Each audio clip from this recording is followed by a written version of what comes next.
Hi guys, my name is Jerica, and I got my bachelor's in elementary education in Oklahoma, and then after that moved to Tennessee and worked for 3 years in Title I and was the inclusion teacher, but I didn't have a degree in special education.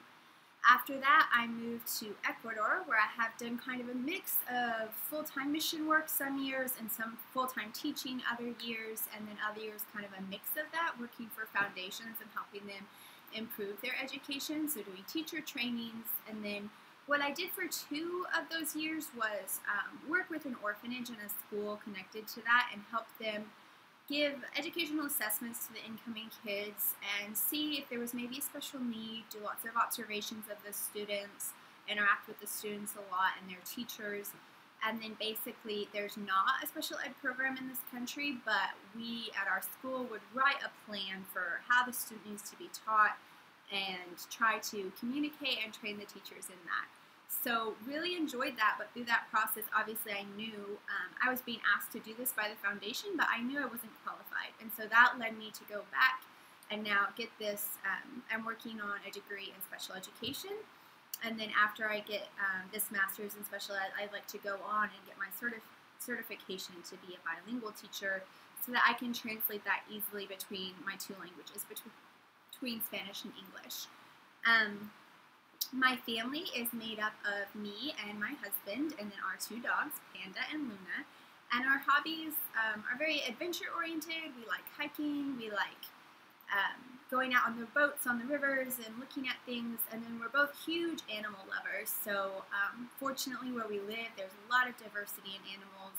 Right now we actually live in the jungle part of Ecuador, so if you go out on the weekend in a motorboat and just kind of go down the river past the waterfalls, you see lots of fun animals.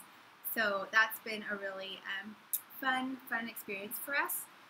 As far as my online course experience, this is my 2nd semester with UNO grad program, and I love it. I love the flexibility of being able to have access to so many great teachers and other students all across the world and across the US, and be able to learn from you guys and learn from these professors, but being able to do it here from my home, it's been really great. So the last question was about successes and challenges faced as an educator, and then I think also the question was aimed at collaboration.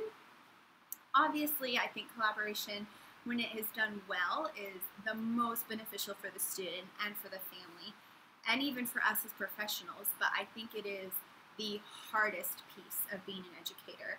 When I was back at my Title I school in Tennessee, I was the inclusion teacher and I was given all the special ed students, but the special ed teacher I worked with was close to retirement, and she just wasn't that interested in collaborating with me, which as a first-year teacher, wanting to have control and all these things, I was fine with. I was fine with planning everything for all the students all the time and not necessarily including her. She would just come in and do what I had planned for her, or not do anything, just sit in the room. And I think at the time, like, I thought that was awesome, that I still got to do what I wanted with my kids.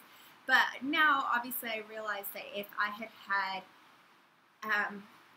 worked harder to work with her or work with whoever, that I needed their expertise and I needed kind of a joint look at these students to make sure that we were doing our best by them.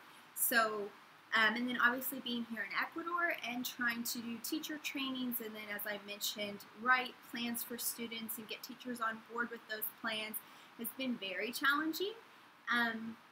And just trying to communicate the importance of that while still giving these teachers time to breathe and be themselves and express their own culture and question things and take time to grow into that, and not just say, okay, in 2 weeks when I come to observe you, you better be doing X, Y, Z.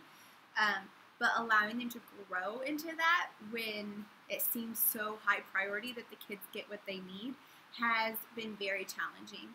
So I have seen it where it's worked really well with me, and I do think it's the best for us as professionals to learn from each other, and the best for the student to make sure they're getting a good view. But I would definitely say it has been the most challenging part of my career, collaboration. So I'm really excited for this course and excited to see all the different things that we can learn from each other in this semester.